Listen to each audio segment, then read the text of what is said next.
खुलुमबाय। गोजोन फुंबिलिनि गासैबो बड'लेण्ड बुब्लिनि अनसायगिरिफोरखौ बरायग्रोबाय। दिनै 6 मार्च बुधबारनि फान्जामुथिखौ फरायथिनो लादों आं, लिसा नार्जारिया। फान्जामुथिनि गिबियाव दं मेष राशि। नोंथाङा माबा मोनसे हाबा मावनो लानायाव हेंथा सोमजिनो हागौ।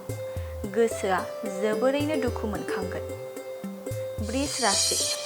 माबा मोनसे मोननो लुगैनानै मोनफुङैयाव गोसोखौ गाज्रि मोनबाय थानो हागौ। गाज्रि सान जागोन।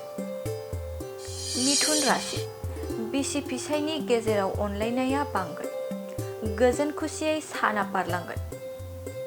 कर्कट राशि।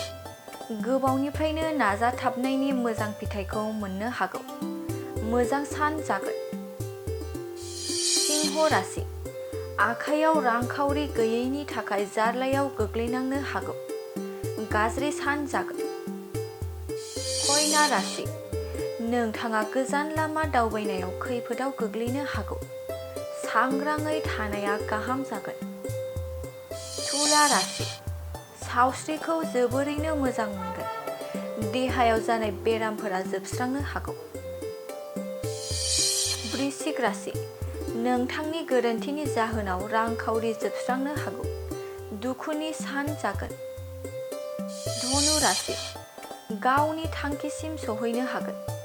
गोजौ फारसे जौगानो हागोन। मोजां सान। मकर राशि। बेराम आजार सोमजिनो हागौ। देहाखौ जोबोरैनो खस्थ' मोननो हागौ। कुम्भ राशि। मोजां हाबा मावनायनि थाखाय बयजोंबो सनमान होजानो हागौ। गोसोखौ थुलुंगाखांनाय मोनगोन। मीन राशि। नखरनि जेंनाफोरा जोबस्रांनो हागौ। सुख सान्थियै थानो हागोन। मोजां सान। दिनै सानसेनि राशि फरायथिनायाबो एसेनोसै। आसा खालामो नोंथांनि दिनैनि साना मोजाङै मोजां थांगोन। बेखौ बड'लेण्ड बुब्लि नखरनिफ्राय मिजिंथिबाय। दानिया फैदो नोंथांनि फान्जामुथिखौ बड'लेण्ड बुब्लिनि हेफाजाबजों मिथिना लानि। गोजोन्थों। मोनसे फोसावथाय। 2024 निफ्राय 2025 मायथाइनि ड्रिम किन्डारगार्टेन प्रि स्कुल काम क्रिच सेन्टारनि मुं थिसननाय हाबाफारिया सोलिगासिनो दङ। क'क्राझार सहरनि साखाथियाव थानाय एबा देबोरगाव बड'लेण्ड मुलुगसोलोंसालिजों नांजाबनाय गियानपुरियाव गोदानै ड्रिम किन्डारगार्टेन प्रि स्कुल काम क्रिच सेन्टार बेखेवदों।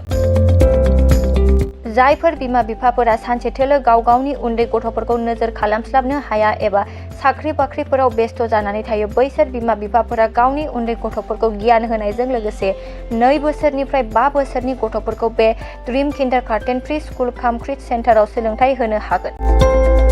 बे फरायसालियाव गासै सुबिदाखौनो फरायसाफोरानो मोनफुंनो हागोन। सुबिदाफोरनि गेजेराव दं फान learning, different types of co-curricular activities, as appropriate curriculum, sensory experience. बेनि अनगायैबो holistic development, safe and free learning environment, daily weekly activity record, nature corner, live CCTV security, emergency fire safety as well medical kit, air conditioning facility. बेफोर सुबिदाफोरखौ गासै फरायसाफोरानो मोननो हागोन। बेनि अनगायैबो नोंथाङा गोबां बाथ्रा मिथिनो थाखाय नैबे 8638145487 एबा 910115645998 जानबुं नाम्बाराव फन खालामनानैबो खौरां लाहरनो हागोन।